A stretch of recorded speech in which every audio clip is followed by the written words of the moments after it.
नमस्कार दोस्तों, आज हम डिस्कस करेंगे व्यापम के द्वारा एमपी पुलिस का 30 अगस्त 2017 को मॉर्निंग शिफ्ट में पहली शिफ्ट में कंडक्ट कराए गए एग्जाम के सभी गणित के प्रश्नों। चलिए स्टार्ट करते हैं।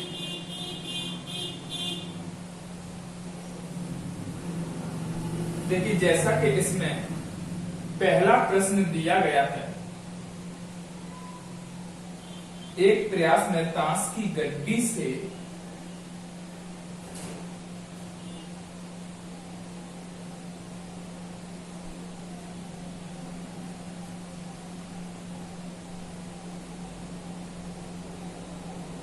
यादृच्छिक रूप से एक इक्का अथवा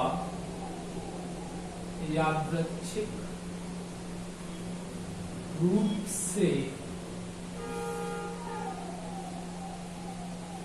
एक इक्का तथा एक बादशाह निकालने की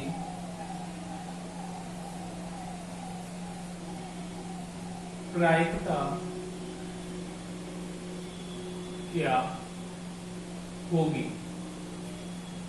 तो देखिए, सबसे पहले हम प्रायिकता की बात करते हैं कि प्रायिकता क्या होती है।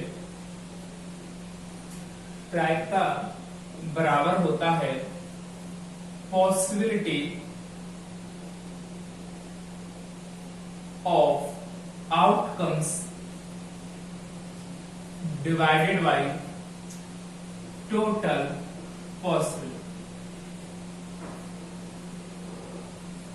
कुल संभावना और ऊपर क्या आएगा, जितना भी हमारी क्या होने की संभावना होती है, आने की संभावना होती है। तो हम यहाँ पर देखते हैं ताश के कुल पत्ते होते कितने हैं, 52। और इसमें हम इक्का देखेंगे तो इक्का आपके पास 4 होते हैं और 4 ही आपके पास बादशाह होते हैं। तो इस प्रकार हमने देखा कुल 4 + 4 = 8/52। 4 से कैंसिल करेंगे, 4 2 8 2/13। तो एक इक्का व एक बादशाह आने की आपकी प्रायिकता होगी 2/13। आगे बढ़ते हैं अगले प्रश्न की तरफ। प्रश्न नंबर 2। दूसरा प्रश्न हमें दिया गया है समय और कार्य से। इसमें कहा गया है 2 पाइप एक टैंक को क्रमशः 2 पाइप एक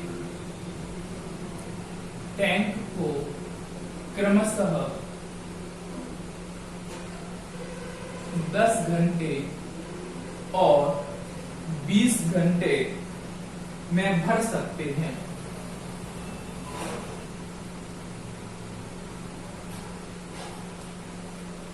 यदि वे पाइप टैंक को एक साथ भरें तो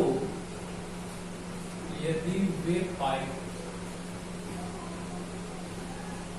टैंक को एक साथ भरें तो